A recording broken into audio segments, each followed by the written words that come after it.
Hey guys! So it's day 2 of my month in Paris, and I'm tired. I got back to my apartment at nearly 10 p.m. It felt like a full day, but really it was pretty relaxing. I was on this boat that kind of takes you around the Seine. It goes up one side and then down the other. It's just basically doing a loop. Being on the water is great. And then it was a nice way to kind of see some sights, and you could hop on and hop off. I'd never done that.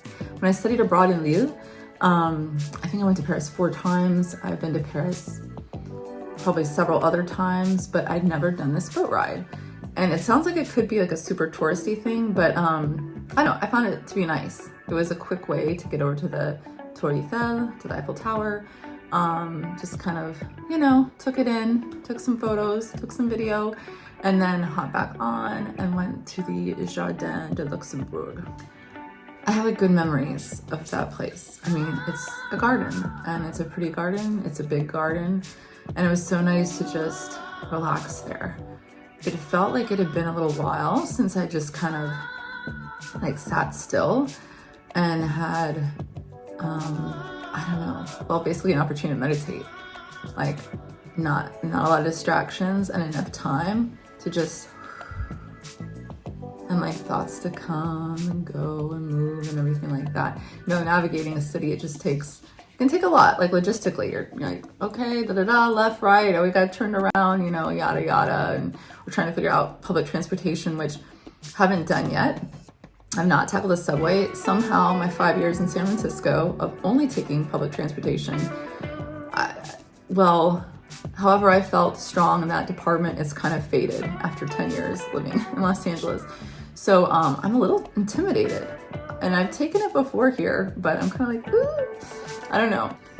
Sometimes I feel like I'm getting old. I sometimes associate like getting older to like sensitivity to all the noises and having so many people around, or getting more fearful about travel or fearful about things that are different in public transportation. But I guess that's a good reason to then go out and do these things and be like, okay, it's okay. It's not that bad at all. And it's an opportunity to discover so much. I'm trying to think about what the highlights were today. Okay, well, I started the day with a croissant, a pain au chocolat. Those little like pastries, kind of like rectangular shaped with chocolate inside. And I was like, okay, got breakfast out of the way, even though it was noon at that point, maybe. And then I was still hungry. So I went straight back into the boulangerie and grabbed a baguette, jambon, beurre, fromage. So good. Ham, cheese, and butter. I'd never had butter on a sandwich before coming to France.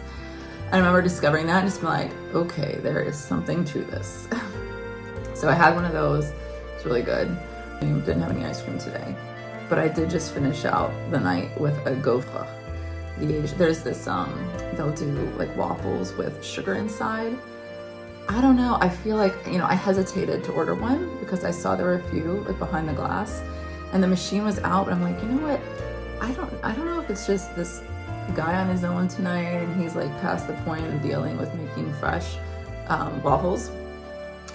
Well, he was past that point. So it wasn't fresh, and I really didn't taste like the sugar inside. But that was another thing that I remember when I studied abroad. I was like, oh my gosh, waffles with like sugar. You know what I'm talking about? Have you had those before? Well, super good. So it's interesting, in France, things like waffles, they don't have those for breakfast. It's a dessert. I'm trying to think, like French toast, it's the same way. It's considered a dessert. Haven't had that yet. I haven't had a fondant au chocolat, which are those little like chocolate cakes where in the middle there's chocolate that just like melts out when you cut it. It's like maybe my favorite dessert of all time. So I'm excited to find that sometime soon. But I definitely had a lot of yummy things today. But the thing is like as soon as I got to France, I just felt good, like physically, like eating the food. It's just, I could go on a long thing about that, but, they don't use pesticides or process things in the same ways in general, and just there's a lot that's more fresh, and yeah, they haven't kind of processed their wheat in the same way, so you can have things like croissants even if you're someone who's normally gluten intolerant. It's because it's not really the gluten. Anyways, okay, I won't go all into that, but I'm just saying when you eat food here, it feels great. So somehow I can have like a croissant and right after that a whole baguette. Things that I don't eat that much, at least not together. I just feel good. And, you know, I've been walking a lot, so it's been nice to be just in the fresh air, moving around town. On more of like a personal level, it's been interesting because my plan has been to be here for a month. I mean, my plan is like I'm going to be here for a month. And then been thinking a lot about like in the future, like being here 3 months out of the year. But I guess it's like, what does here mean? Is it in France? Is it in Europe? Is it in Paris? I think over the years, I've been more and more pulled to the country. I mean, that's kind of extreme from when I showed up downtown San Francisco. But, you know, living in maybe like a peaceful place just outside the city, like having zen and green and stuff, but being near all the things. Here, I just feel like, well, there is a holiday going on, so just people are out and about, and there's a lot of energy, but it can be a lot for a person. But there are things that people have said to me, like, oh, you know, like people are nicer outside of Paris. I mean, some French people have said that to me, but I'll say I've just had a really positive experience here, like just really nice people, really friendly people. And I've always had that experience here. You said it's okay, baby. Your dad is from Cayenne? Well, my dad lived in Guadeloupe. He born in Guadeloupe and lived in Guadeloupe. After he go back in French Guiana, where he met my mother. And I born in Guyana. Oh my gosh! All right, you're born in Cayenne. Yeah, I'm born in Cayenne. That and like I come here for study and study law and politics. What a small world. It's very small. I think it's a village. I mean, most people, well, especially most Americans, don't even know where French Guiana is.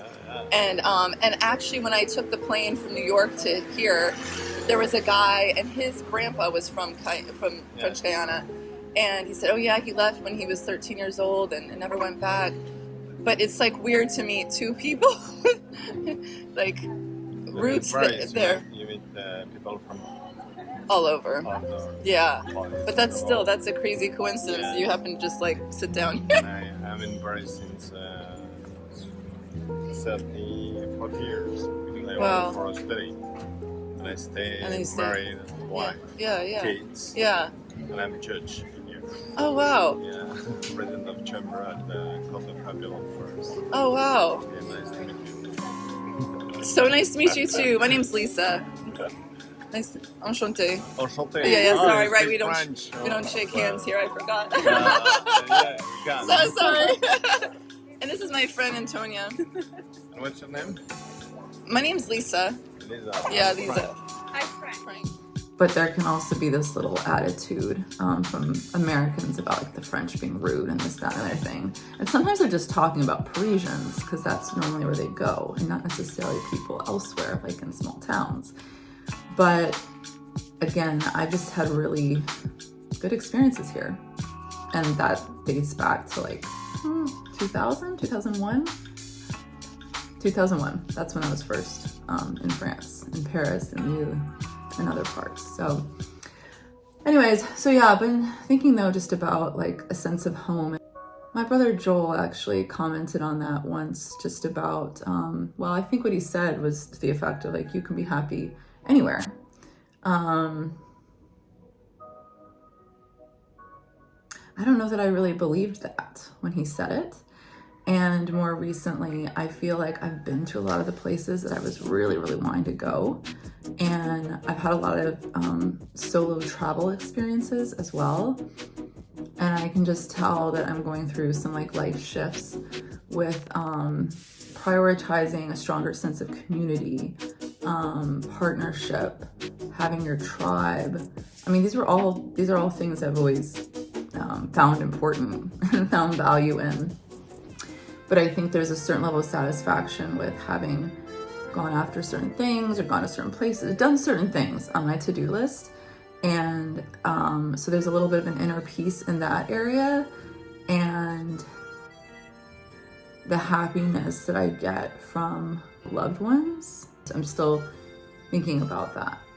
And as it relates to sense of home, because that's been on my mind a lot in the last several years. Sense of home and where I feel at home, and what are the elements that home is. Like, what is that? I don't know that I have anything really left to add or of insight at this point. I mean, you're getting me at the end of the day.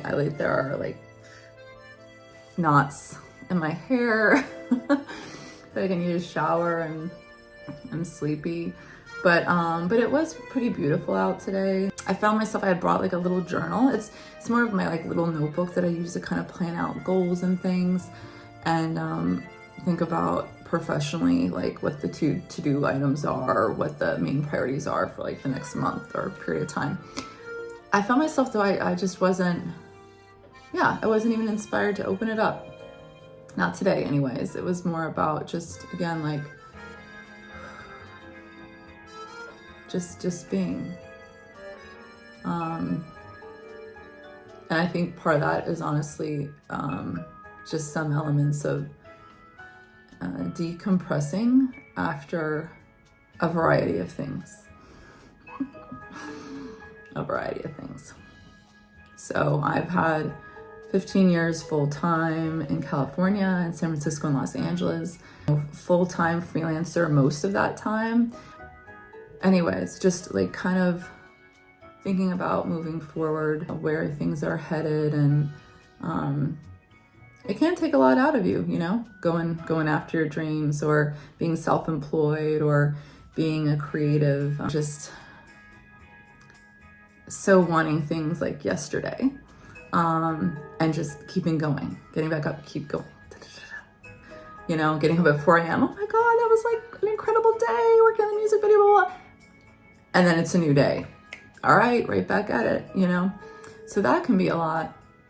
And then there was something else that occurred a few years ago that shifted things and brought into light thoughts about home. And anyway, so there's a lot kind of percolating with regards to a new chapter. And this month was very much about having kind of the space to be around a few of my loved ones, have the time alone, be in a place that inspires me, that like gets me extra in touch with my essence, and without like trying to figure certain things out, just observing my responses to things, people, places, food, blah, blah, blah, you know, just feeling and observing, and letting that help kind of guide a big new chapter. Love and abundance have been on my mind, and I'm not losing sight of that. I'm thankful to be here. Thankful for all of you. I feel like every day I cross paths with some wonderful person, and then have a lot of really special people in my life, really amazing people in my life. So that's also on my mind. And tomorrow is a new day.